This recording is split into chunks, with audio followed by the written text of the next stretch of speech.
Good morning or good afternoon, everyone. Thank you for joining us for today's session, Transitioning to Fastcase 7. Today's live training session is going to be hosted by my colleague, Ken Strickland Garcia. But before we get started, I just have a couple of quick housekeeping announcements for everyone. First of all, you might have noticed that you're currently in listen-only mode. This is to ensure that there's less background noise and so that everyone can hear me. If you are having difficulty with today's audio, please do check your speaker settings to make sure that you've got them set correctly. If not, leave a message in the questions box on your GoToWebinar pop-up, and I will send you the phone call-in information for today's session. Also, you can enter questions at any point during today's session using that questions box. Today's session is not for CLE credit. However, we do offer sessions that are available for CLE credit. To sign up for those sessions, please go to fastcase.com/support. All right, so with that intro done, I'm going to turn it over to our presenter for today, Ken. All right, everyone, welcome and thank you for attending this session. So the quick and easy reason why we are having this 1-hour webinar is to get people comfortable with moving from the old version of Fastcase, Fastcase 6, to the newer version of Fastcase, Fastcase 7. So to piggyback on what Aaron was saying in the sort of housekeeping announcements, I'm going to add a couple of quick points. Number one, while this session is not available for CLE credit, you can receive up to 4 hours of free CLE credit by registering for any of our webinars at www.fastcase.com/webinars. We have a series of rotating 4 webinars available for 1 hour of CLE credit each. If you access Fastcase via a bar association, members of those respective bar associations are eligible for those 4 hours of CLE credit. The other thing I will note is, in addition to receiving telephone instructions from Aaron in the questions box, also keep in mind if you are experiencing any issues or interruptions with audio and or video, we will be sending out a recording in the next few days to your email address you used to register for the session. So do not fret about technical difficulties. We will send you a perfected version of this webinar session with full audio and video in place. Now, the most important announcement that I can really emphasize is that there should be no fretting about this migration/transition. You will receive numerous opportunities for training over the upcoming months, and we will have extra support staff on hand as you transition. Additionally, you will retain access to both versions of Fastcase until September of 2021. I encourage people to please use this time to get comfortable with the newer version of the platform, as no further training sessions are available for the older version of the platform beginning next month. However, and this is important to emphasize, direct support for both versions of Fastcase will remain in place until Fastcase 6 is officially retired in September of 2021. Finally, please use this transition period to provide us necessary feedback on what is working and what is not working in Fastcase 7. Due to the small size of our company, customer feedback is how we shape future updates and ensure the platform is customized to our users. Any feedback can be sent to support@fastcase.com or via our phone and or chat support options. With that being said, let's talk about how we transition between versions of Fastcase.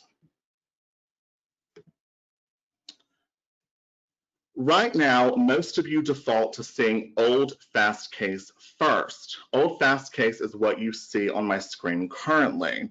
To move to Fastcase 7, you're going to want to look for the sliding button in the top right, so this sliding button here, that says FC. Click that button to move to Fastcase 7.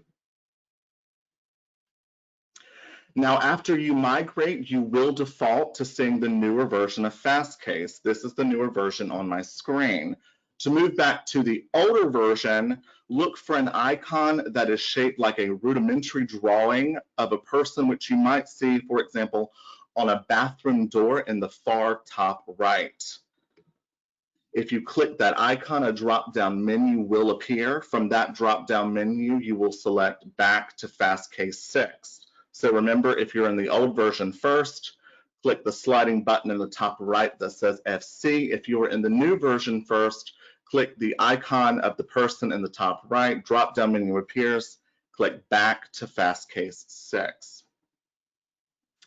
Now let's talk support options in the newer version of Fastcase. The support icon is in the top right and is represented by a question mark inside of a circle.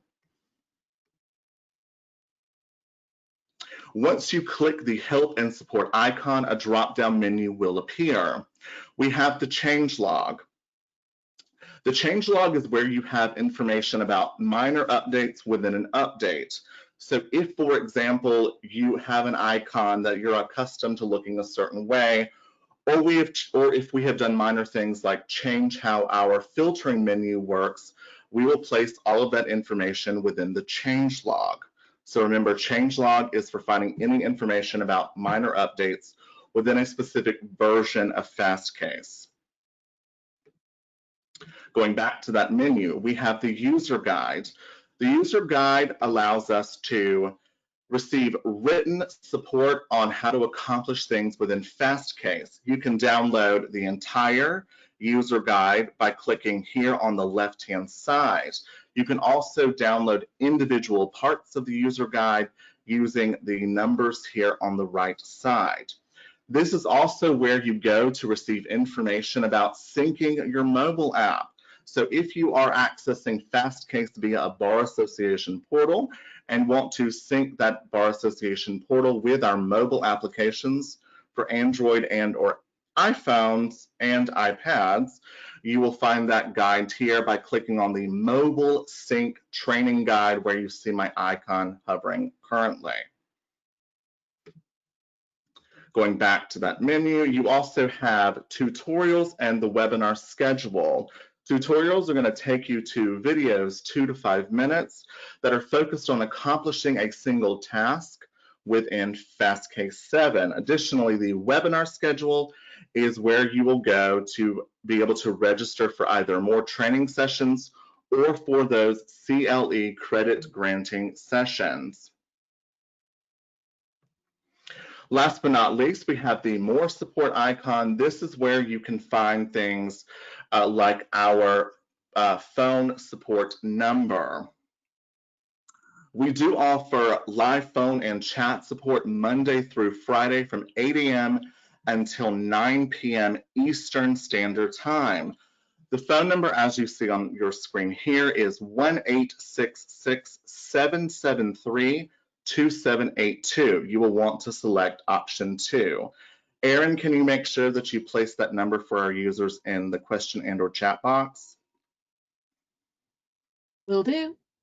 Thank you. And so once more, as you see, 866-773-2782, option 2. If you forget that number, click on the more support link from the help and support drop-down menu.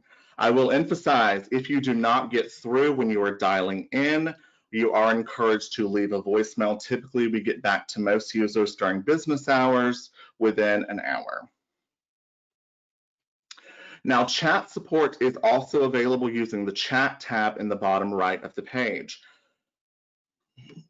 So if you click this chat tab in the bottom right, it's going to open up a prompt box. You're asked to enter your first and last name, your email address in the event that follow-up is needed and or required, and a general subject of what you need assistance with. So let's say I'm researching Georgia contract law, I need a password reset, etc.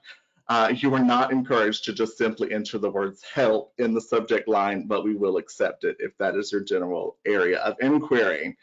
Chat is highly, highly, highly encouraged for those seeking assistance with designing Search queries. Nothing, and I emphasize nothing, promotes inaccuracy more than trying to dictate a lengthy search string over the phone.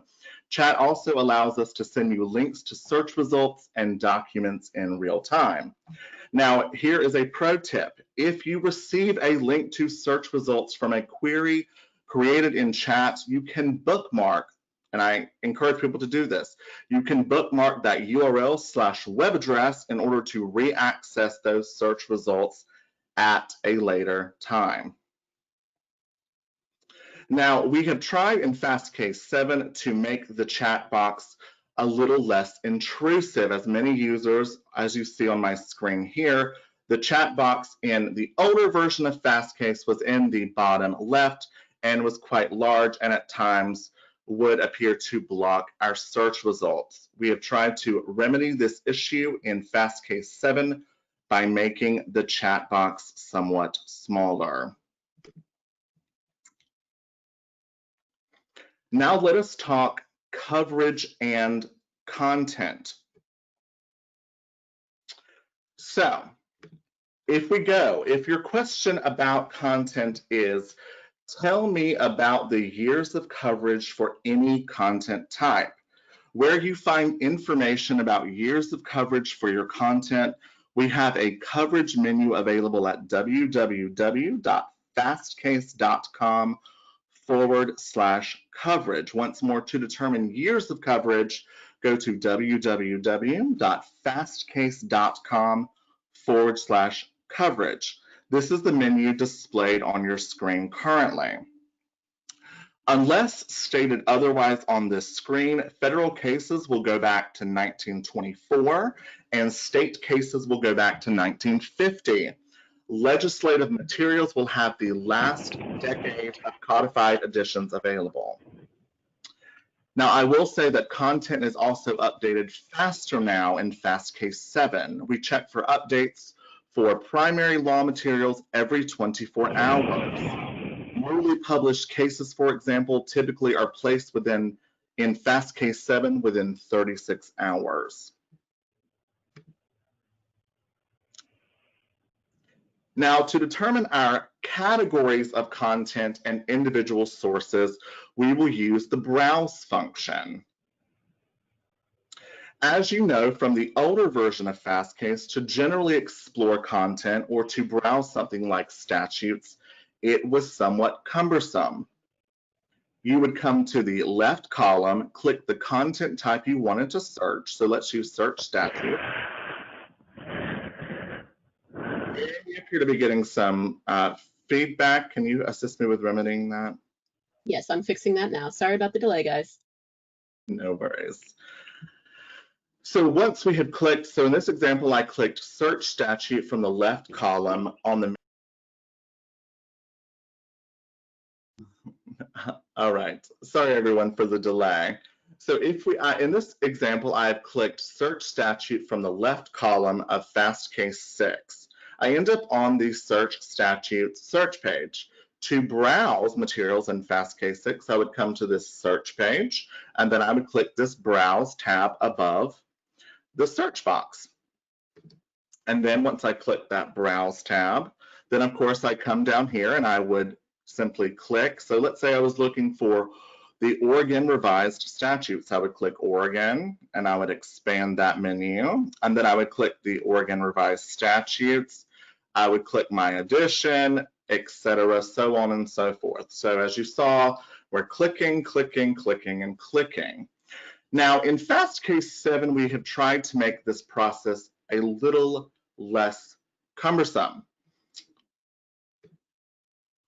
So in order to browse materials in Fastcase 7, you simply want to click the browse button to the right of the search bar. So you see we have our search bar in the center of the page. We have the browse button on the far right. I click that browse button. Now you will get a menu. The menu that appears is going to be the menu for your default jurisdiction. I am located in Portland, Oregon, so my browse menu is going to show me Oregon state content and associated federal content such as the U.S. Code and case law from federal district courts located in Oregon. Your default location for the browse menu will likely be for the state of your bar association or the state you designated at the time you signed up for Fastcase. If I wanted to explore the same Oregon revised statutes in an outline or table of contents style format, I would simply click Oregon revised statutes from the menu. You see here that all of our content materials are organized by type. If I wanted to find statutes, I come to the area for legislative materials and click Oregon revised statutes from the menu here.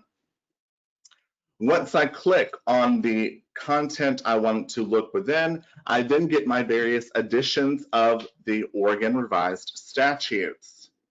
In most cases, I will want to click the most recent edition of a codification, in this case, 2019. Now, before I click into the edition, one thing to note here is that a 2019 edition of a statute compilation does not mean that statutes are outdated by a year. What we do in Fastcase is we update individual statute sections following individual legislative changes, i.e. the passing of an individual act and/or bill. We then release a new fully compiled edition once said edition is codified and released by a state or other entity. Upon clicking my desired edition of the Oregon revised statutes, I get to the outline or table of contents for the statutes. If I click volume 1, for example, clicking a volume opens up titles in that volume. If I click a title, clicking a title opens up the chapters in that title.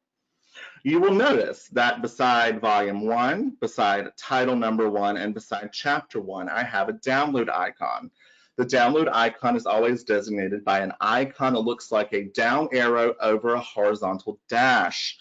If you click the download icon to the left of the section you want to explore, it will download the entirety of that section, so either the chapter, the title, or the volume, in a single PDF of up to 500 pages at a time. So if I clicked, for example, I clicked chapter 1, I will get a pop-up box. That entire chapter will now download. Once the downloading for that chapter is complete, I will get a green prompt box in the bottom right to indicate that that download is complete.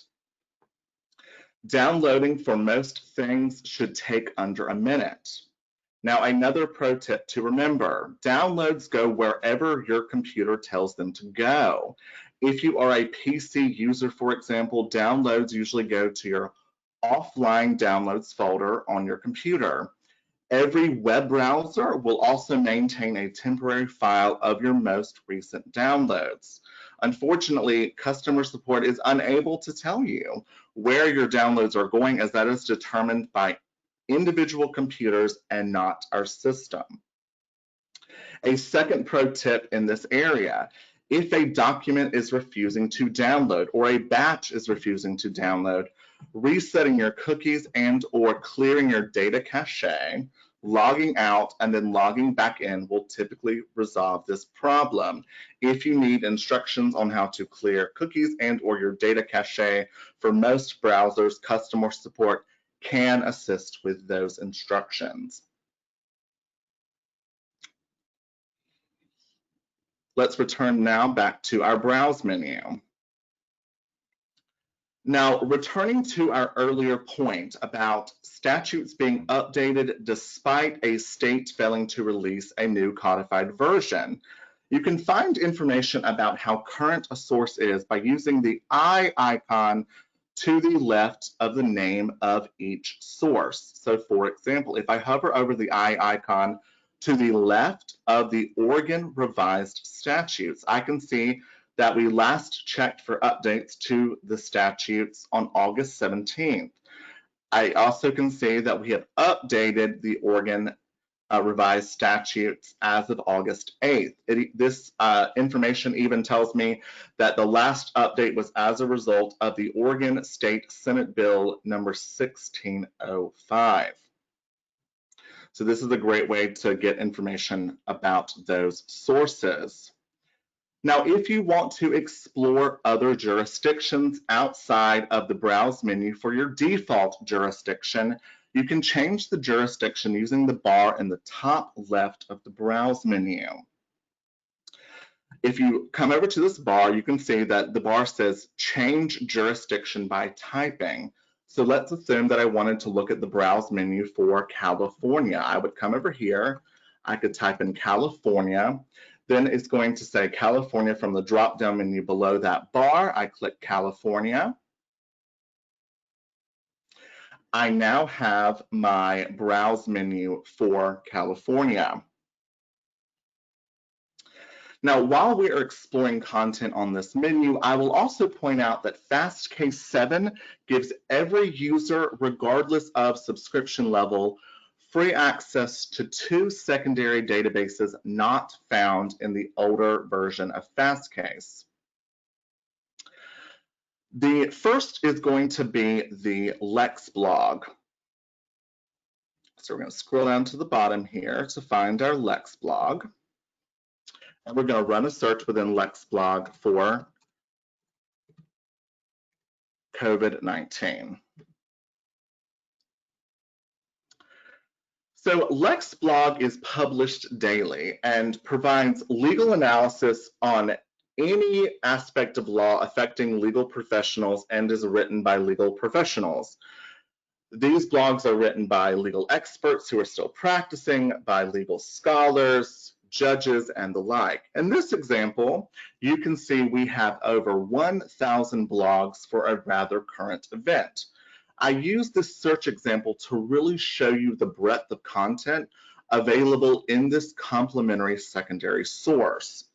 I will often come to Lex Blog to learn about new areas of law that I'm not familiar with, to follow a piece of current legislation, or even get advice on how to improve skills imperative to the modern lawyer.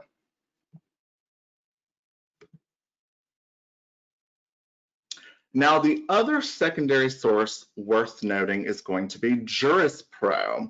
So we find Juris Pro in the column from the browse menu on the furthest far right. In this example, I'm going to look within Juris Pro for child custody. You do not have to put your search in all caps. So Juris Pro is going to be an expert witness database for locating and vetting expert witnesses. In my current list of search results, let us assume that I wanted to locate an expert witness to assist in a child custody evaluation. Using search result number 2 for Jeffrey Arden, you can see I get information like his contact information, his educational background, licensing information, expert witness experience, as well as his areas of specialty. Juris Pro is particularly notable for being notoriously accurate because it is updated no slower than every 24 hours. Now, a pro tip that is related to what I was talking about earlier. Earlier, I mentioned how you could save a web address. So for example, here, if I saved this web address and I copied and pasted it into a new tab, I would return to the same search narrowed by the same source. This is known as a permalink. So if a reference attorney like myself ever asks you to send us the web address /URL for your search results so that we can troubleshoot a search query, this is what we mean for you to send, this web address at the top associated with the search results page. Just a little side tip there. Now let us return to the home page using the logo in the top left. So once more, the Fastcase logo in the top left always returns you to your home page.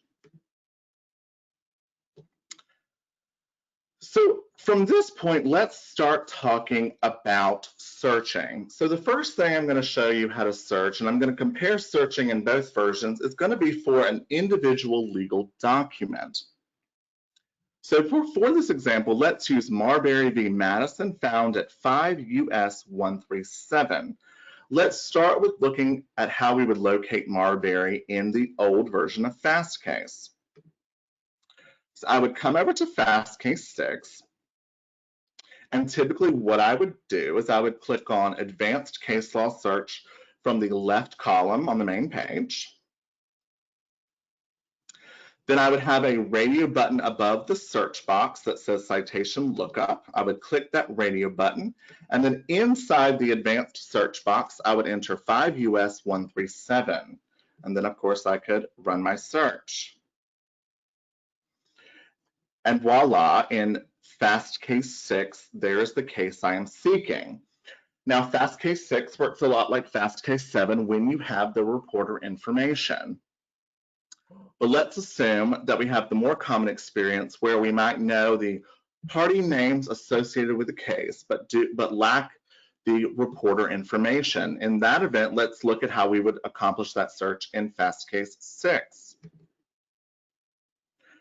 We would come back to the same advanced case law search box. We would click the radio button for citation lookup, and instead of entering the reporter information that let's assume we lack, we can enter just party name. So let's enter Marbury v. Madison and run our search.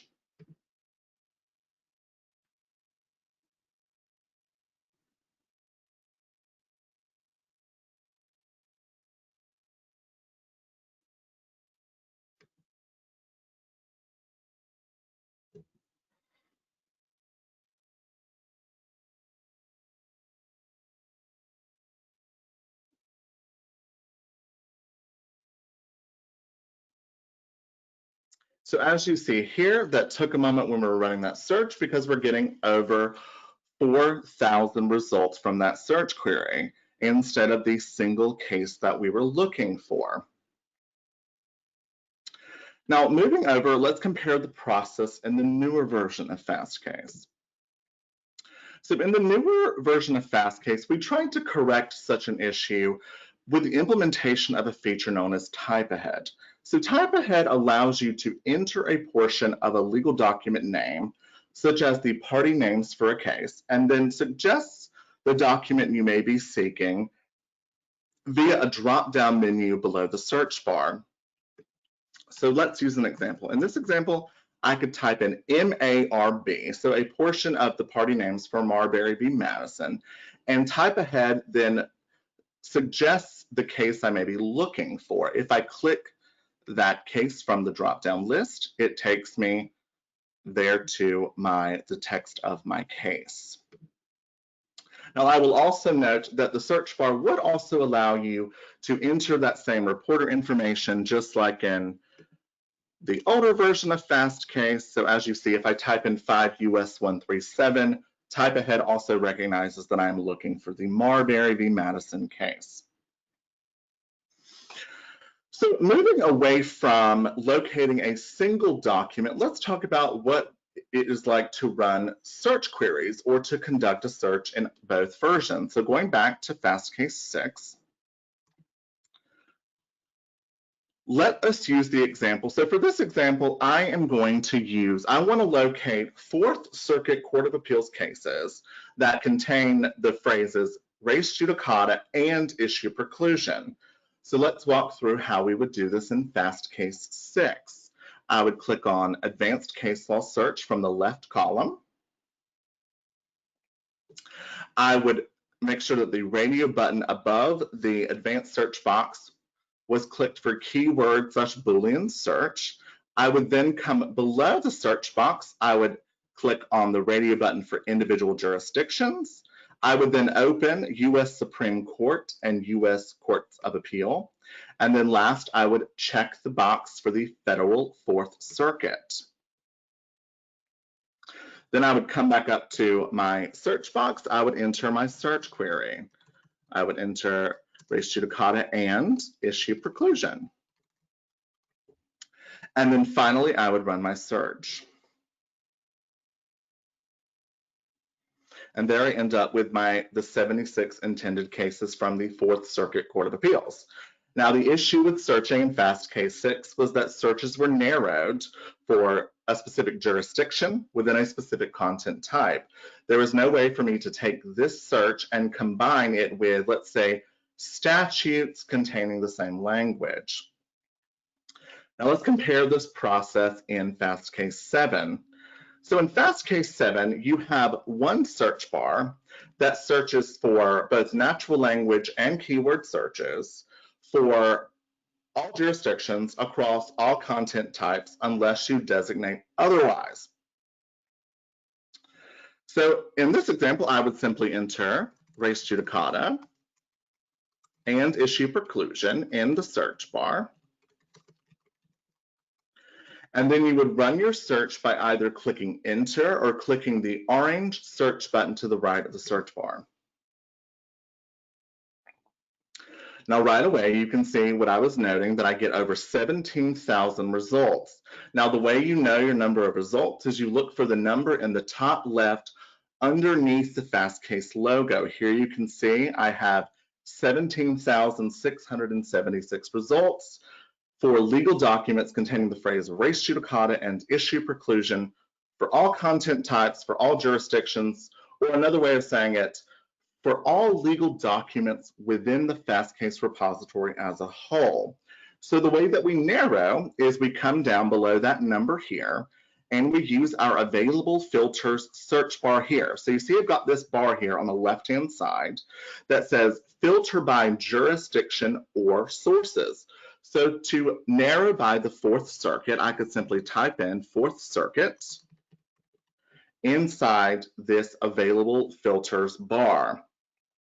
I type in Fourth Circuit. Below the bar, you now see that I have a narrowed list of filtering checkboxes, one of which is right here is for the Fourth Circuit. I check that box. I now have the same 76 cases that I was able to locate in Fastcase 6, but with using 4 less steps.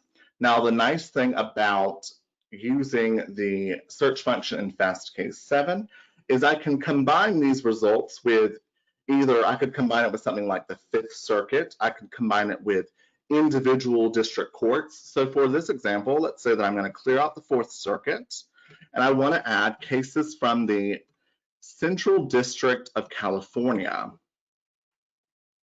As you see, I typed in CDCAL. I get a checkbox below here. I check the box for the Federal District Court for the Central District of California. Now I have search results for both things. Now you can also add other things. So you could look at statutes. You can combine it with court rules, et cetera, et cetera. All you have to do is simply type in the box what you are looking for. So I could type in Lex Blog, for example. I could check the box for Lex Blog. I can now combine the search with 2 types of courts, 1 appellate court, 1 district court, and even a secondary source. And you see up top that I now have 181 results for all 3 of these content areas. It is that simple. So while we are here, let's talk about the search results page. So your filters will always remain on the left-hand side. Search results will always be to the right of the filter. Now, each panel is mobile. So let's go ahead and open up one of these cases. I'm going to open up the Ross versus Communications Satellite Court case that is search result number 1. Now you see, when I open up this case, for example, it is going to open the case on the right-hand side. Now, each panel on this screen is mobile and can be minimized or maximized without closing the panel. So, for example, if I wanted to expand my legal document panel so it would be a little bit larger to make it easier to read, I would simply minimize the filters panel and the search results panel using the arrows between each panel. So when I say the arrows, if I hover over this vertical area, between each panel, you see that I have arrows. So if I hover over this one, it says toggle, filters, and tags. If I click that, it minimizes it, and then there's another set of arrows in the vertical space between the search results panel and the text of the document itself. So I could come over here, you see I'm hovering, it says toggle search results. If I click that, it is going to now minimize but not close out my search results as well. I can do the same with the suggested results over here. So now I have my case in full and enlarged readable view. Now let's reopen our search results and talk about those for just a moment. So every document within your search results will have 5 parts. Number 1, so let's use Davenport as an example. Number 1, you have the Davenport case name, so Davenport being North Carolina Department of Transportation. If I click that hyperlinked case name, it will open up the text of that case on the right-hand side, as you just saw with the Ross case. Number 2, you will have a case excerpt showing you a relevant paragraph in which your search terms and or phrases are located within the case. Finally, you will have 3 icons to the left of the title of the legal document. So first up, you have the flag icon. So a flag icon is, if you click the flag icon, it will open the authority check report. If the flag is red, it means that this Ross case is potentially bad law. We will talk about the authority check report in just a few moments. The second icon is going to be the small download icon. If you click the small download icon, it allows you to select multiple legal documents from your search results to use to build and download a queue later. So for example, if you see I've got 3 of these download icons that are filled in with orange, that means I have selected these first 3 cases from my search results to download at a later time as a single PDF.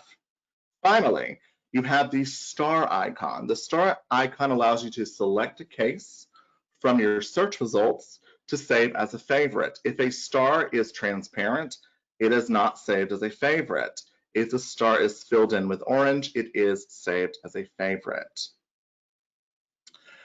Now, another pro tip, before we move on, let's talk about how to download our queue of legal documents. So as you can see here, as I just noted, I selected 1, 2, and 3 cases from my search results to download as a queue. To download the batch, you want to click the download icon, so this large download icon here, to the right of the search bar at the top of the page. So if I click this icon, I then get a menu of all of the cases that will make up my current batch. So you see here that I've built a rather large queue from multiple searches. Now to download this queue, I would use the download icon in the bottom right of this pop-up box. I click it. I have the ability to name this batch, so I could say, cases about issue preclusion would be an example. And then you can either download as a single PDF or you can download as a zip file with individual files for each case. And then you simply click download and there you are. Now the other additional tab to note about the download queue pop-up box is going to be the second tab here on the right, which is past download jobs. This tab records every queue you have ever downloaded for re-downloading at a later time. This list does not expire. So this is a great place for storing things if you are like me and can be sure to never properly organize downloaded files, also known as always guaranteed to lose said files. The past downloads jobs tab has never let me down.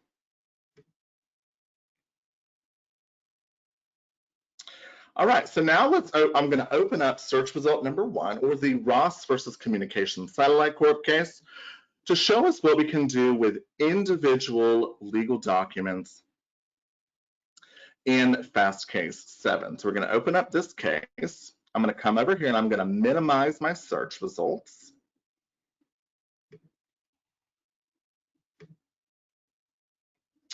And then you're going to notice a few things. So number one, you are going to notice that the search terms making up a search string will be in separate colored boxes in the top left. So if I clicked one of these boxes, so if I click the phrase issue preclusion, it's going to take me to the location of that phrase within the document. As I click, it moves me to the location of that phrase within the document as a whole. Coming over to the icons on the right-hand side, of course, we have, I noted before that you have your authority check flag as an icon in your search results. You also have your authority check flag in the top right above the text of an opened case. As a reminder, red flag means negative treatment, means potential bad law. We'll discuss those contents in just a moment. To the right of the flag, you have a smaller version of your download queue icon. If we click that icon, we have the ability to download just this single case by clicking download now from the drop-down menu. Then of course we have our star that is designed to show us that I have saved this case as a favorite. And then the last icon in the top far right above the text of the case is going to be my share icon. Now you can share a legal document in one of two ways. Number one, you can email that document to another person. If you choose to email a document, it will place the text of that document within the body of the email and will not be attached to the email. This helps prevent attachments from stripping off, as is often done when you're dealing with all of these kind of independent firewalls associated with the domains of email providers. Now, the second way you can share a legal document is using a public link. So you see here, I click the share icon. Now remember, the share icon is always 3 dots connected by lines. If you click copy public link to document, it is going to prompt a pop-up box to open that allows us to copy the public link to this document. You can share a public link with anyone, regardless of whether they subscribe to Fastcase. The only restriction on public links is that they are only available for primary legal materials. So meaning they are available for case law, for statutes, code sections, regulations, court rules, disciplinary opinions, and the like. They are not available due to licensing restrictions with individual providers for the large majority of secondary sources. Now, another pro tip to point out while we are here is you may also have noticed already that the search bar followed us from the main page. So you've got this search bar here at the top of the page. So you'll also notice that to the right of the search bar, there's also 2 icons. There is a star and a bell. If you click the star, you can save a search as a favorite. So if I clicked it here, it's going to save my search as a favorite with the narrowing filters applied. So I've saved not only this search as a favorite, I've also saved the search as a favorite as narrowed by the 4th Circuit Court of Appeals, the Central District of California District Court, and the secondary source Lex Blog. Now you also have your case law alert bell. If I click this bell, it fills in with orange. I will now receive an email anytime there is a newly published case in either the 4th Circuit Court of Appeals or the Central District of California Federal District Court that contains the phrase res judicata and the phrase issue preclusion. Now let's talk about, with that additional pro tip out of the way, let's talk about authority check. So as I've noted a few times throughout the session, to access authority check, you look for the flag. So in this event, I'm going to click the flag here, the red flag to open the authority check report for the Ross case. You click the flag, it keeps the text of the case open on the right-hand side. It opens the authority check report on the left-hand side. Now, every repository, including Fastcase, has their own version of a case citator. Lexis has Shepard's, Westlaw has KeyCite, Fastcase has authority check. All case citators intend to work the same way. They tell you whether a case is good or bad law and why, plus give you additional neutral citing references to help you expand your research. So in this example case, we can see the flag is red. A red flag means negative treatment. Now, on the report on the left-hand side, if you have a negative treatment case, you're going to have a big red box at the top indicating, so you'll see the bad law bot icon. I will tell you this icon is shortly going away, but in any event, your authority check report will always have a big red box at the top indicating that negative treatment cases are present. Now, below that identifying negative treatment box, you will have your negative treatment cases at the top. If I look at the cases from this list, you can see that I have the Peters v. Jenny case here. I've got the hyperlinked case name in the event you want to open that case. I also have a case excerpt below the title of that case that has a bolded portion telling me why my Ross case has negative treatment. As you can see here, the Ross case was overruled on other grounds by the Price Waterhouse v. Hopkins case. Now, the nice thing about the authority check report in Fastcase 7, besides its, in my opinion, its intended way of making it blatantly obvious when you have negative treatment, is the fact that the AI is always learning. So what I mean is I ran a walkthrough of this webinar yesterday morning. Yesterday morning, I did not have my Peters v. Jenny case as the top of my negative treatment list. I had this Southern District of West Virginia case from 2014. In most cases, you can see here that the Peters v. Jenny case is a court of higher authority. It is also a case that has been cited to more times by other courts. So what I'm pointing out here is the fact that the AI is always learning. So it is always improving and getting better. And that is my way of saying it is always assisting you in guaranteeing that your case is good law when you're desiring to use it in any type of legal document or just for generalized legal research.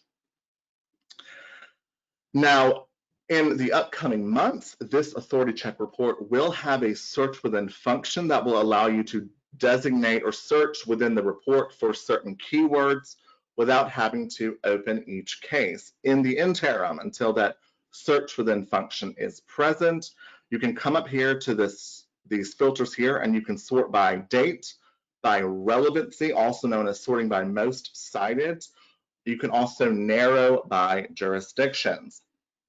So remember, search within is coming. Right now we can sort by date, clicking most recent.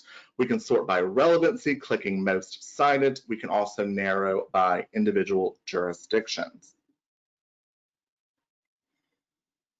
Now, moving away from the authority check report, let's talk about jurisdictions and sources. So the jurisdiction and sources button is here to the right of the search bar. As you see, I'm hovering here. So jurisdiction and sources can be thought of as a way to narrow the content universe within which we search prior to running said search. You could also call it pre-search filters. So I click it. Now, we can apply a narrowing filter in one of two ways. You can do it manually. So you can manually by working from left to right. I could click on a broad category on the left-hand side like California. I then get all of the narrowing areas available that are associated with California. I just check the boxes accordingly. You can also come up here and use this filter search box in the top left of the jurisdiction and sources pop-up box, here you see the search bar says type of state, jurisdiction, source, etc. So I could come over here, and if I wanted to do, let's say, New York, I could simply type in New York, and I will get all of the check boxes associated with the jurisdiction of New York. I simply check the sources I'm looking for.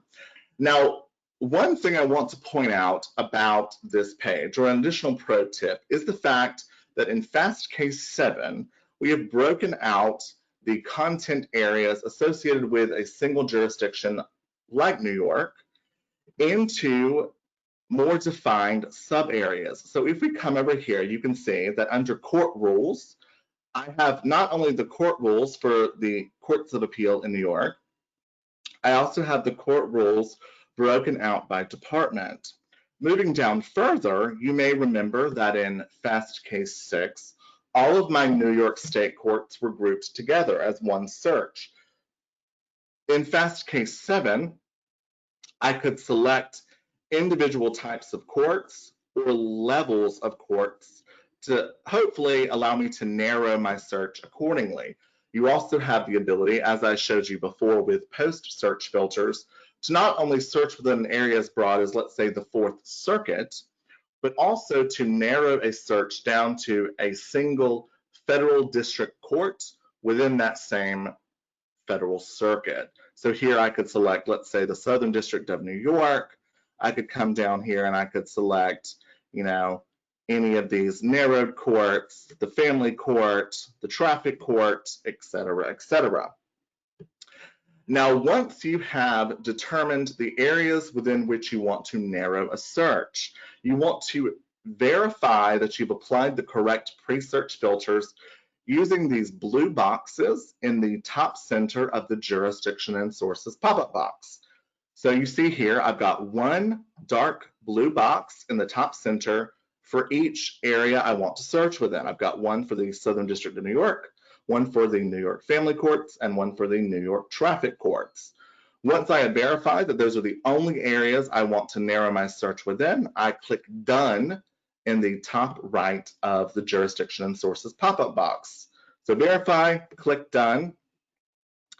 Those same three dark blue boxes representing those filter areas now appear below the search bar, as you can see here.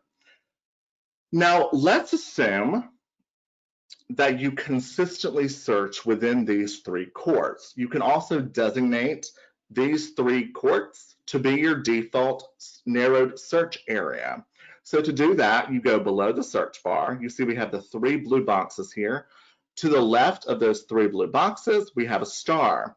If I click that star, it fills in with orange. It now saves this group of pre-search filters as a favorite.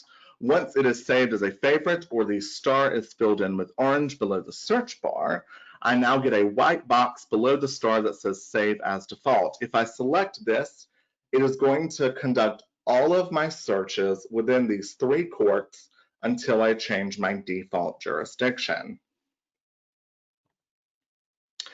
So I'm going to talk about, I know we're running low on time and I want to get to questions, so let's talk about two final pieces. Number one, let's talk about where to find your history, your favorites, and your case law alerts. So to find history, favorites, and case law alerts, you want to look for the clock icon in the top right.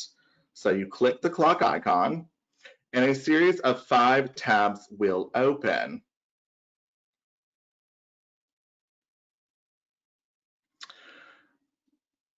Bear with me just one moment. So let's walk through each of these 5 tabs on your screen. So the 2 tabs on the left are associated with your search history and your document history. The newer version of Fastcase retains a history of all searches ran and all documents opened, organized by date with no expiration period, meaning the history remains from the day you started using Fastcase 7 until the day you discontinue, which I hope is the day you retire. The 2 tabs to the right of and I will point out that this is a for me, a very useful enhancement, because in Fastcase 6, you've only got a history of your history was really limited to the last 10 searches ran. Now, the two tabs to the left of the history tabs are for saved documents and saved searches. So this is going to be those areas where you clicked the star. Now, the nice thing about saved documents and saved searches is if you click on the title of a query or you click on the title of a document, it will either rerun that search or it will open that document. It works the same way with your search history and your document history. So let's assume that you saved that really good query that one time. This is where you can go to find it. If you didn't save it, look in your history. Now, the last tab on the far right is going to be the tab for your case law alerts. With the case law alerts, the default is when you click the bell, you receive one email per alert, no more than one per business day. You have the ability using the case law alerts tab here to change the frequency of those emails. So you can say, I only want to receive one email no more than once per week or once per month, or I want to receive one email once per month, once per week, etc., for all of my alerts combined. Now, a case law alert email will look like this. Bear with me 1 second while I verify that everyone can see this alert email. Okay, we appear to be good.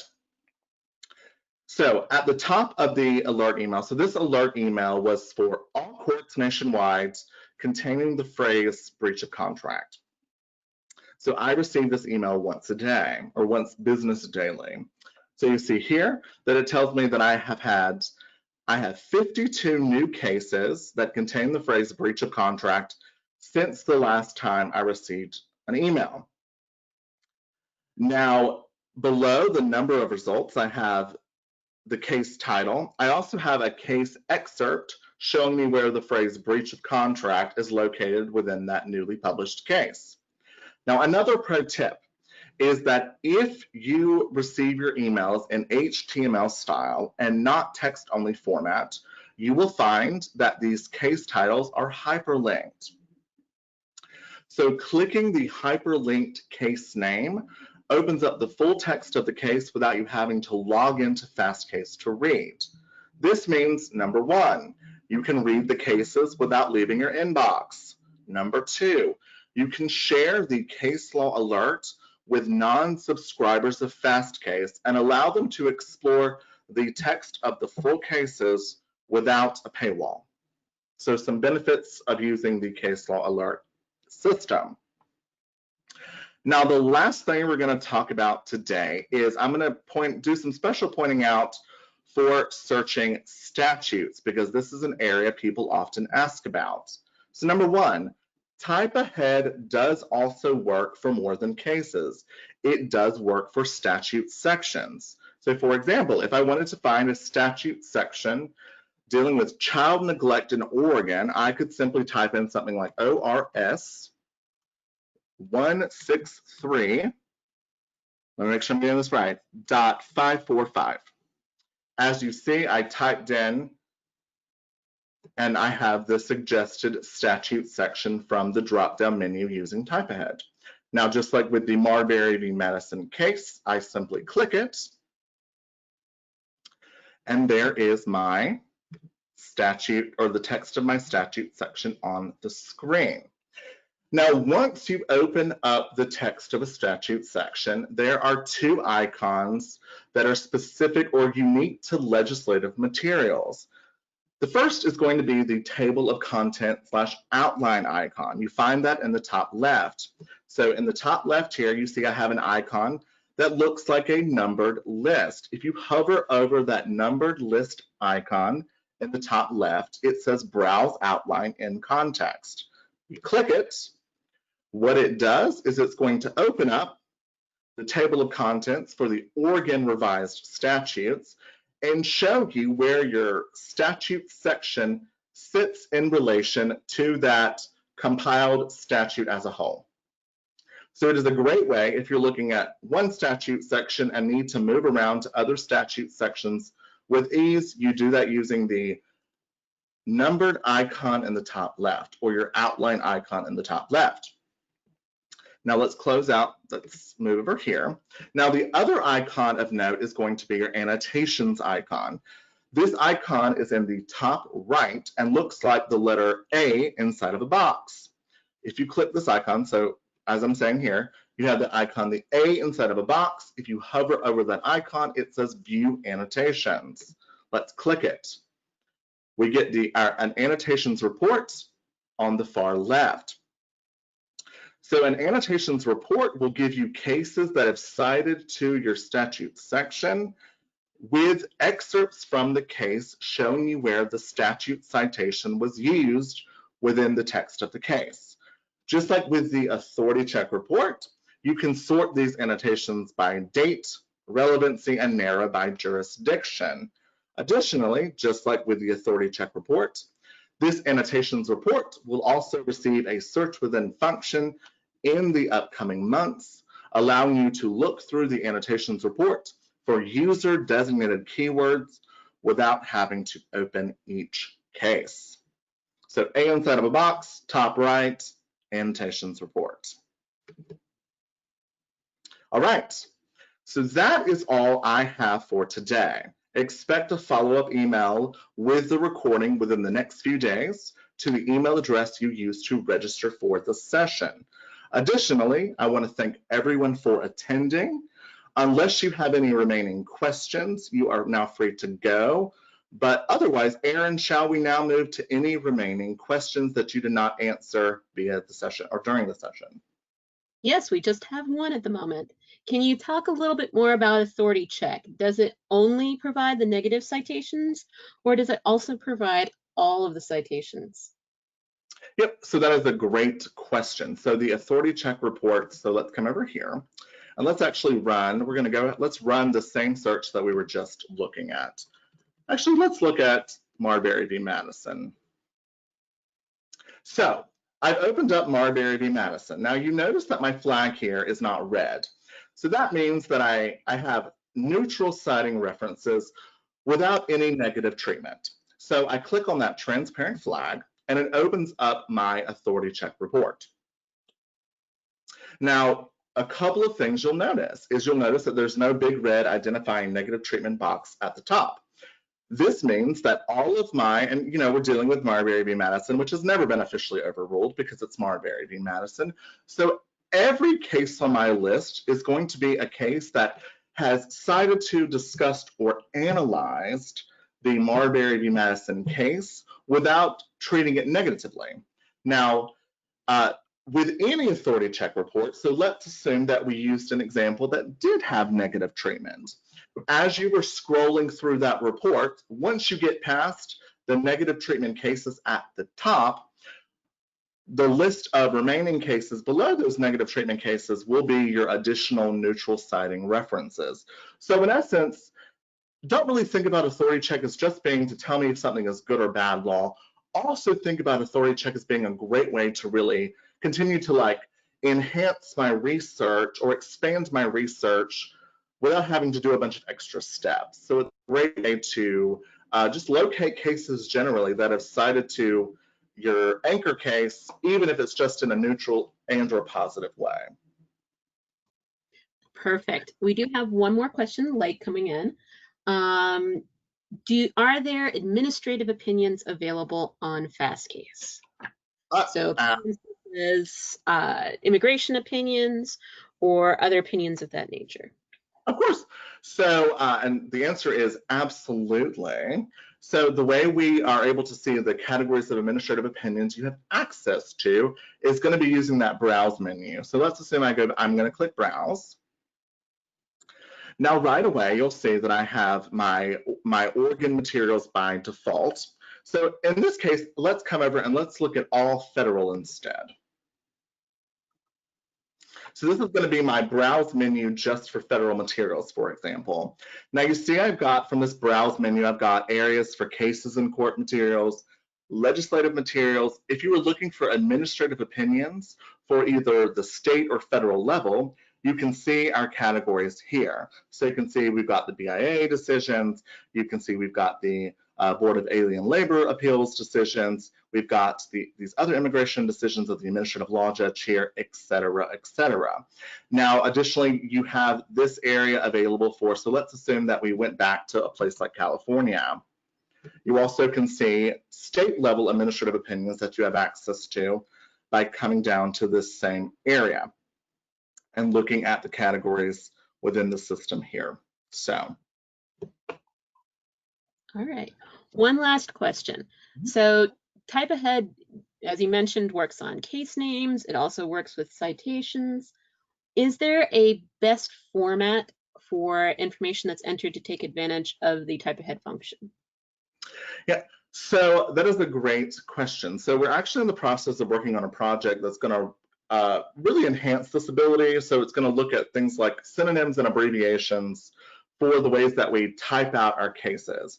I will say for the moment, the best practice, so let's assume that I was looking at, so let's open up the California Code, for example. And you were trying to look for a California Code section, but you were like, you told me type ahead would pull this up for me, but it's not working.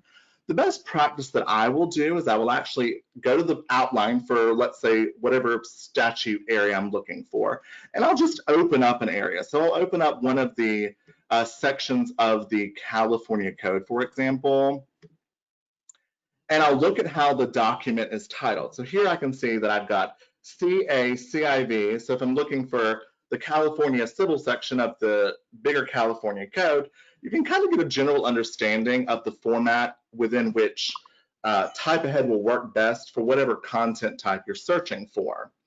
Now, type ahead does tend to be a little forgiving. So for example, if I was looking at the US Code, I could type in 25 USC, and I don't necessarily need to type in like the dots between U and the dots between S and the dots between C, but I do generally need to be somewhere in the ballpark when I'm using the type ahead for these types of materials. If you're confused about the format, check the outline view first. Otherwise, like I said, generally somewhere in the ballpark gets you there. If you're accustomed to using something like the section symbol and it's not working, the alternate is to just type out SEC in the place of your section symbol as a backup way to hopefully get the type ahead feature to work for you. What do you think, Erin? Does that answer the question? It does, and we have one final question to cap us off here in our questions section. So you showed us an example of the authority check report, and one of the cases in that report itself had a little red flag. Can you confirm that that means that that case is bad law? So yeah, so a great way would be to, let's go take a look. So if we were, for example, let's go back to, I believe that we were pulling that from using our authority check report from Marbury.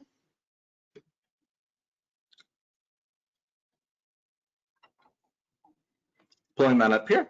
So then, of course, we have this red flag here. So if we hover over it, it tells us that this document itself has negative citations. So that is correct. If you click that flag here, it's going to then move you over to the authority check report for the Schwab v. Philip Morris case.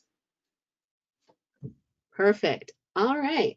Well, I think that we've gotten to all of the questions, but as usual, if you're anything like me, a perfect question will occur to you the moment the webinar ends. But that doesn't mean you can't get help with it. Please, please feel free to send questions to us at any time. You can reach out to us via phone, 866-773-2782. You can email us, support, that's SUPPORT, @fastcase.com.